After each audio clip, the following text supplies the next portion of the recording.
चला अभिजित पाटील शेवटचा प्रश्न घ्या. अभिजित पाटील. अध्यक्ष महोदय, मंत्री महोदयांनी उत्तर आता द्राक्ष साहेब माझ्या सोलापूर जिल्ह्यामध्ये 20,400 हेक्टर द्राक्ष आहेत आणि तुम्ही आम्हाला बोलू द्यायला पाहिजे.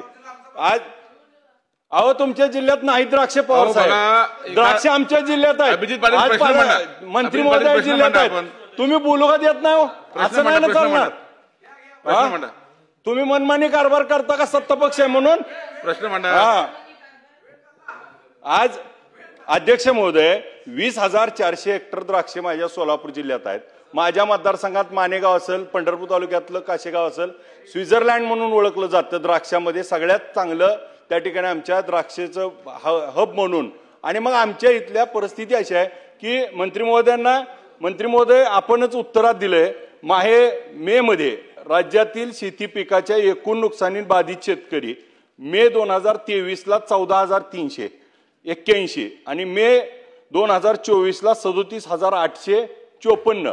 परंतु द्राक्षाची परिस्थिती फक्त काय तर सोलापूर जिल्ह्यात 7 हेक्टर आणि मे 2024 ला 33 हेक्टर. आज मग आमचं क्षेत्र 20,400 हेक्टर आणि आमचं नुकसान भरपाई किती हेक्टरला मिळाली? 33 हेक्टरला. मग हे नेमकं कुठले निकष लावलेत? नेमका काय आहे? आज आमचे द्राक्ष बागायतदार इतक्या अडचणीत आहेत. मागच्या दोन्ही अधिवेशनात आम्ही हा विषय मांडलाय.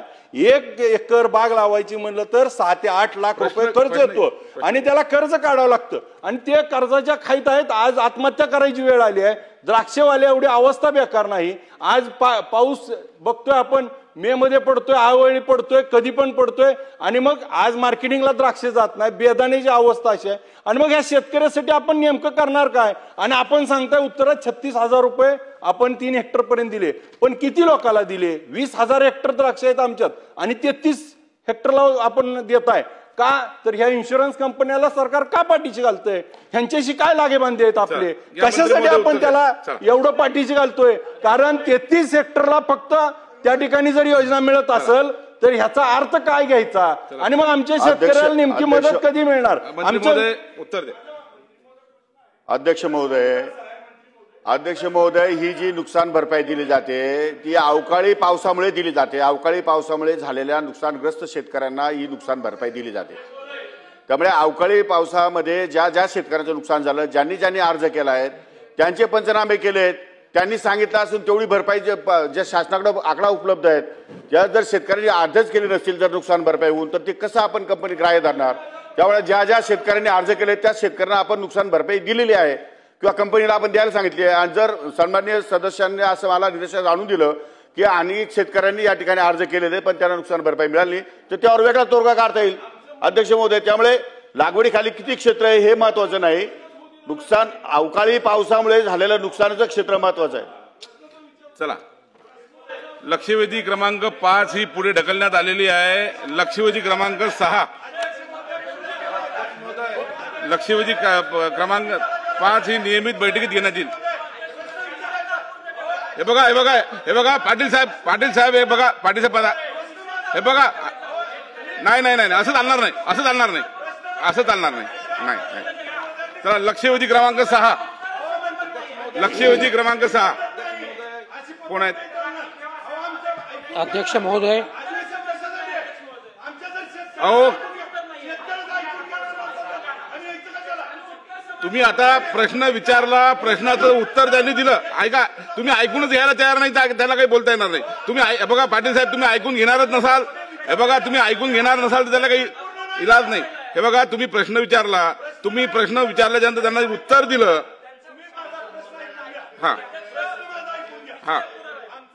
20,000 हेक्टरला त्या ठिकाणी आमच्या इथं नोंद आहे आज आमच्या द्राक्षे आणि 33 हेक्टरला फक्त त्या ठिकाणी आम्हाला नुकसान भरपाई मिळाली आहे.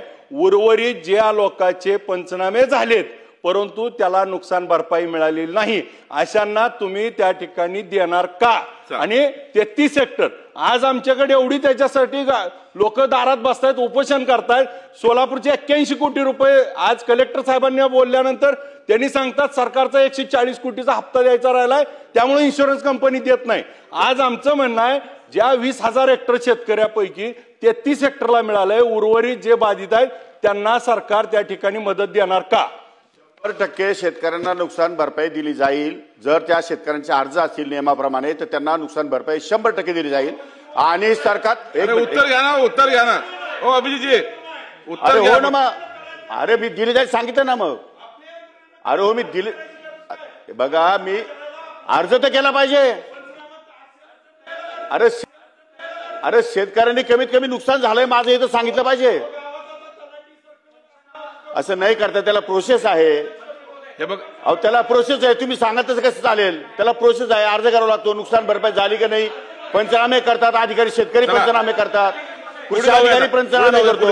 आता हे बघा मंत्री महोदयांनी सविस्तर उत्तर दिलेलं आहे आणि मंत्री महोदयांनी सांगितलेलं आहे की त्यांना उर्वरित शेतकऱ्यांना मदत मिळेल, त्यांनी अर्ज करावा, हे माननीय मंत्री महोदयांनी सांगितलेलं आहे.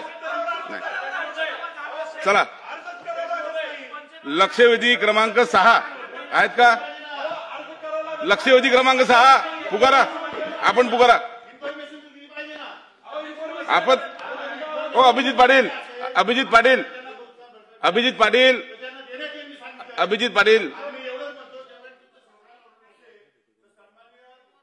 पाटलांच्या बरोबर बैठकीला मी तुम्हाला दोघांना बोलवतो.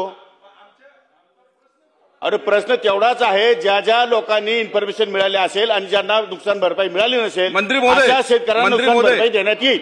मंत्री महोदय, सन्माननीय सदस्यांना तुम्ही बैठकीला बोलवा आणि त्यांचं जे काही नुकसान आहे शेतकऱ्यांचं एकदा तपासून ते त्यांचे जे सांगत आहेत त्यांना मदत मिळाली पाहिजे, त्यांचं बरोबर आहे, आपण त्यांना बैठकीला बोलवा. चला.